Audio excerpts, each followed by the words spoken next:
All right, everyone, welcome back for another deep dive. Today, things are going to get a little spooky because we're talking EDR evasion. And the star of the show, a tool with a name that sounds straight out of a hacker movie, EDR Silencer. Yeah, I mean, EDR silencer, it really does sound like something a villain would use, right? Yes.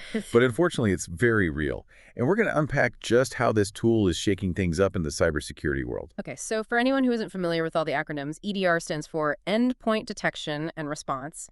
Basically, it's like super-powered antivirus software for businesses. Right. It's supposed to be the last line of defense, catching all those sneaky attacks that your regular antivirus might miss. It's like having a security guard who actually pays attention. Exactly. But then you have EDR Silencer, which comes along and, well, it kind of silences the alarm, so to speak, right? Like, what exactly is this thing doing that makes it so effective? So EDR silencer, it uses something called the Windows Filtering Platform, or WFP for short. Now imagine the WFP is like the postal service of your computer. It handles all the data coming in and out.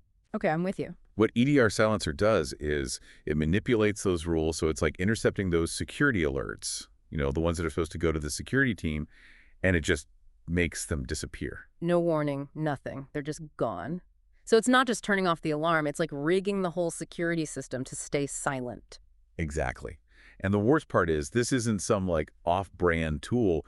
We're talking about it targeting major EDR Oh, products. yeah. I read through the report and it listed a bunch of them. It was kind of alarming, actually. It named Microsoft, Elastic, Trellix, even Trend Micro. And the ironic part, Trend Micro are the ones who actually discovered EDR Silencer. They're the ones who blew the whistle on the whole thing. Talk about awkward. It does feel a little bit like, hey, we found this thing that can completely disable our product.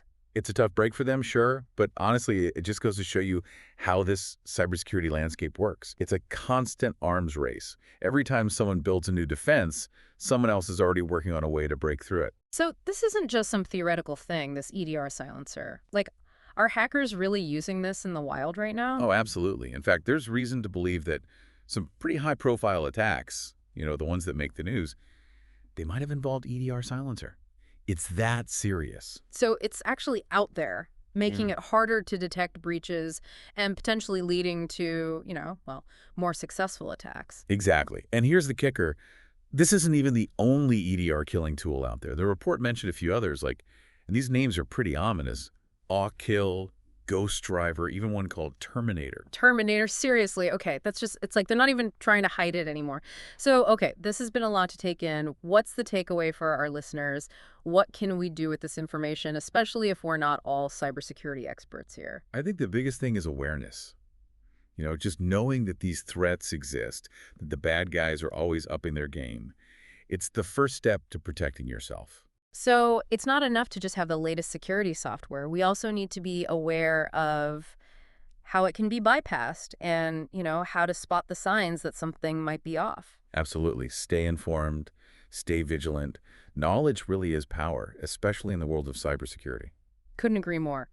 Now, I do have one last question for you before we wrap up, and maybe this is something for another deep dive entirely, but you were talking about how EDR Silencer manipulates the Windows filtering platform. Right. If security tools can use this WFP thing, are there other ways to use it? Like, what else can you do with that kind of control? Ooh, that's a great question. It's one that researchers are definitely exploring, and who knows what they'll find, but I think that's a story for another time.